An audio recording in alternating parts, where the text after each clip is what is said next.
Masih bersama Sapa Indonesia Malam, Saudara. Presiden Prabowo Subianto memuji kinerja Kepolisian Republik Indonesia. Menurut Prabowo, Polri melaksanakan arahan di awal pemerintahannya. Hal itu disampaikan Prabowo dalam pemusnahan narkoba hasil sitaan pada Rabu kemarin. Ia bilang, polisi semakin peka dalam menghadapi tuntutan bangsa dan negara. Di awal pemerintahannya, Presiden memberi Kapolri 3 tugas khusus, yakni memberantas narkoba, penyelundupan, dan judi daring.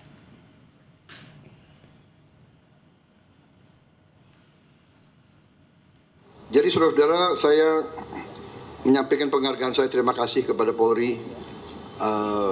Memang 1 tahun ini saya fokus kepada hal-hal yang lain, tapi saya mengerti dan saya terima kasih Anda nangkep tugas yang saya berikan di awal pemerintahan saya.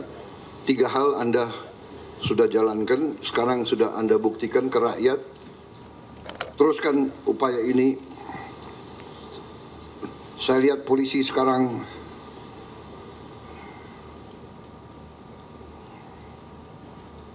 semakin peka terhadap tuntutan bangsa dan negara. Polisi sekarang berada di depan bersama yang lain, bersama TNI,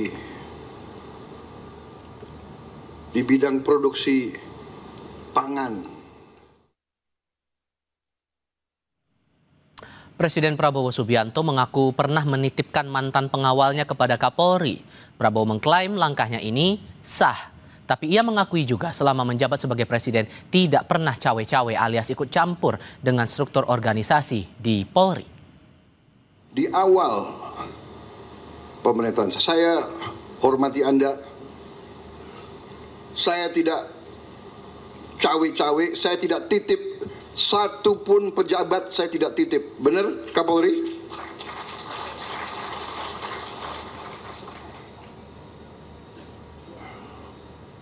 Ya, kalau mantan pengawal saya ada polisi yang dulu ngawal saya, tolonglah masuk secaba.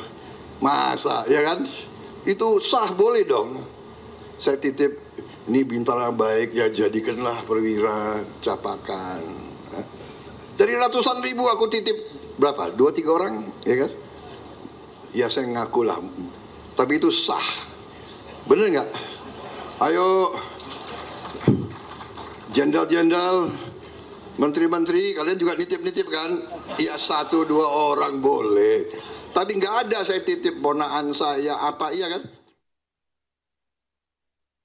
Pertanyaan baru muncul kemudian, bagaimana kemudian nasib reformasi Polri usai Presiden Prabowo memuji kinerja Polri?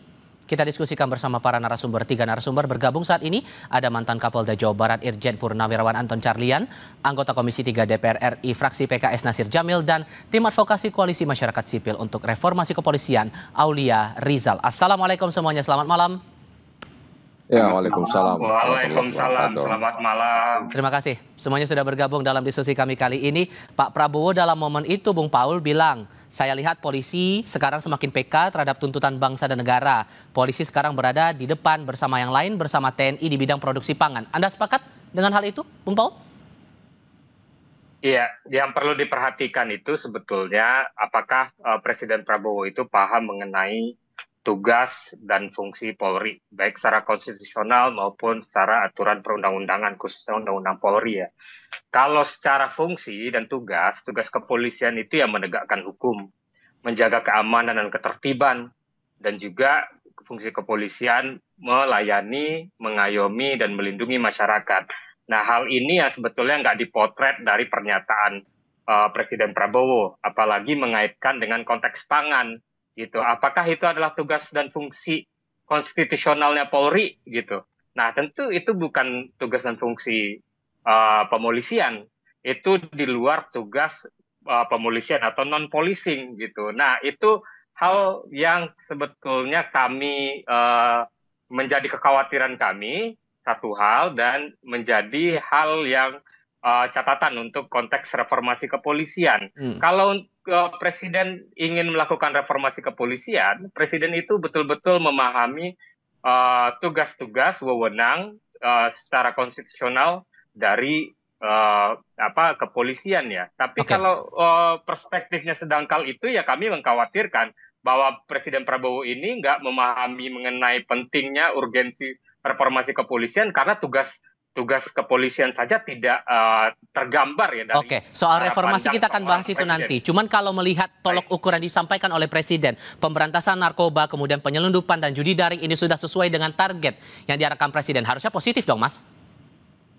Iya, sebetulnya kan kita melihat apakah pemberantasan judi daring atau termasuk penyelundupan dan narkoba itu menyentuh pelaku-pelaku atau keterlibatan aparat ya. Karena kan kita sering mendengar, misalnya di kasus Teddy Minahasa saja, itu keterlibatan kepolisian bahkan hingga Kapolda yang Jenderal Bintang 2 saja ada, dan artinya ini bersifat terstruktur, masif, dan juga cukup ada deployment anggota kepolisian. Jadi relatif ini bukan kerja-kerja individual.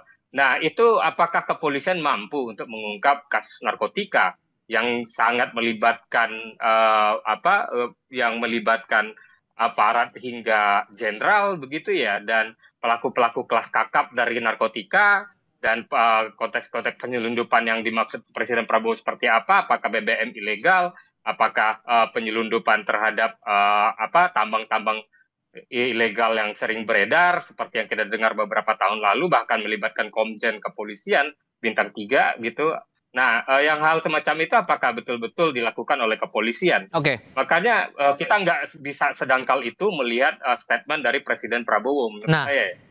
Pak Anton, kalau Anda mendengar alasan dari Bung Paul kemudian mengkorelasikan dengan pernyataan Pak Prabowo waktu itu, Anda di pihak mana? Setuju bahwa memang ada perbaikan sehingga layak dipuji institusi Polri ini, atau malah ada hal catatan kritis di sini?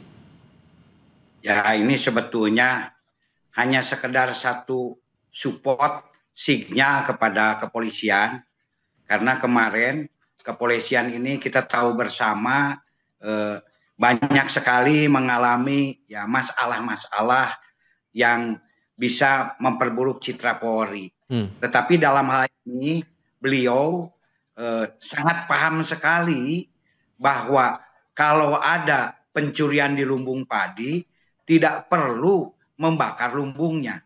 Carilah tikusnya yang mencuri padi tersebut.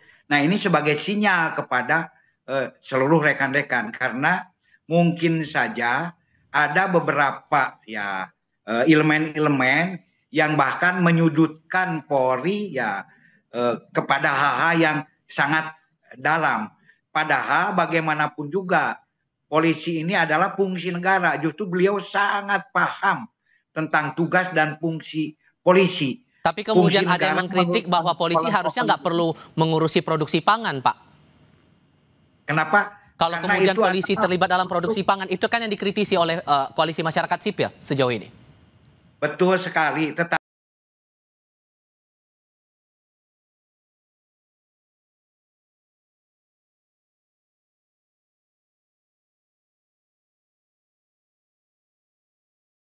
Tapi di sini polisi Indonesia ini adalah juga untuk membantu urusan-urusan masyarakat. Bahkan tugas Polri itu di luar negeri itu adalah seperti keranjang sampah. Nah, ini urusan masalah pangan ini merupakan urusan masalah rakyat Indonesia. Jadi tidak ada salahnya apabila polisi dan TNI bisa menjadi contoh yang terdepan.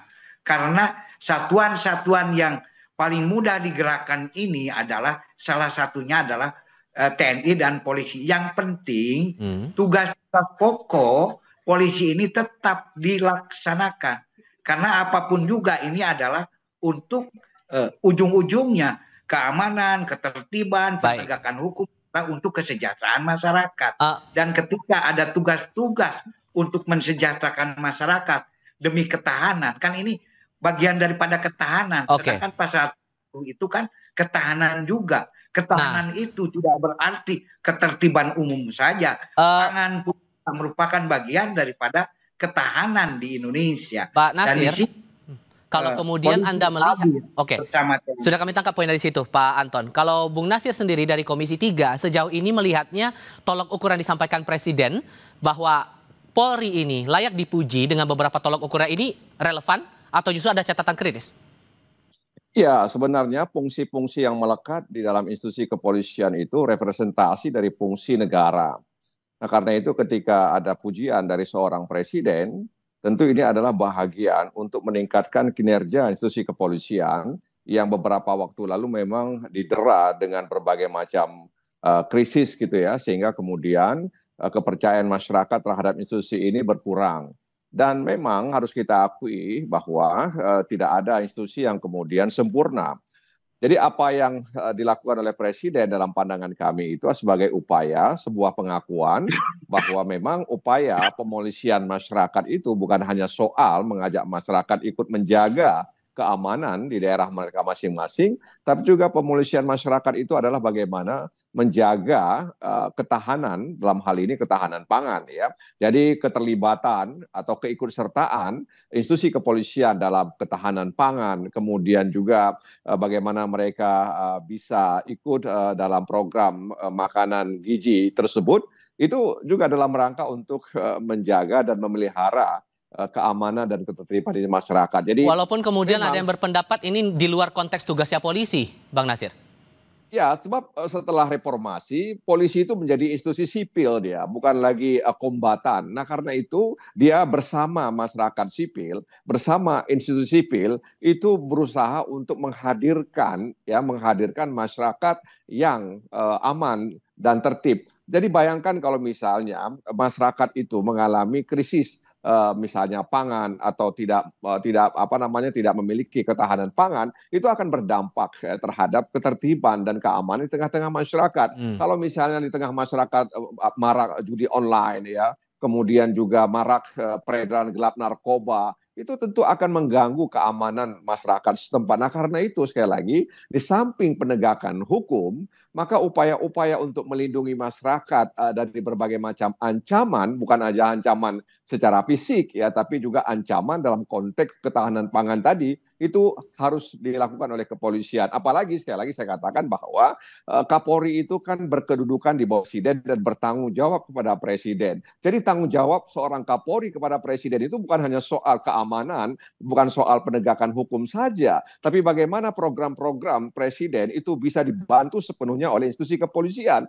Program Astacita nomor 7 itu soal penegakan hukum, ya, reformasi birokrasi, kemudian juga penindakan terhadap korupsi, dan bagaimana penindakan terhadap peredaran gelap narkoba, itu kan harus menjadi tanggung jawab Presiden, dan itu kemudian dibantu oleh institusi kepolisian, oleh TNI, masyarakat sipil, ya, agar kemudian apa yang kita cita-citakan itu bisa kita wujudkan. Jadi sekali lagi saya ingin katakan bahwa terlepas dari banyak kelemahan, ada kekurangan, maka apa yang disampaikan oleh Presiden itu satu hal yang objektif yang harus kita terima. Di satu sisi sudah ada pujian, dan di sisi lain kita juga melihat sudah lama kita mendengar ada upaya untuk reformasi kepolisian. Tapi sampai detik ini pemerintah belum mengeluarkan tim yang rencananya bakal dibentuk, komite apapun lah namanya itu, untuk mereformasi kepolisian. Dengan pernyataan pujian ini, apakah maksudnya upaya reformasi Polri dari tataran pemerintah bakal jalan di tempat? Kita akan jawab nanti usai jeda berikut.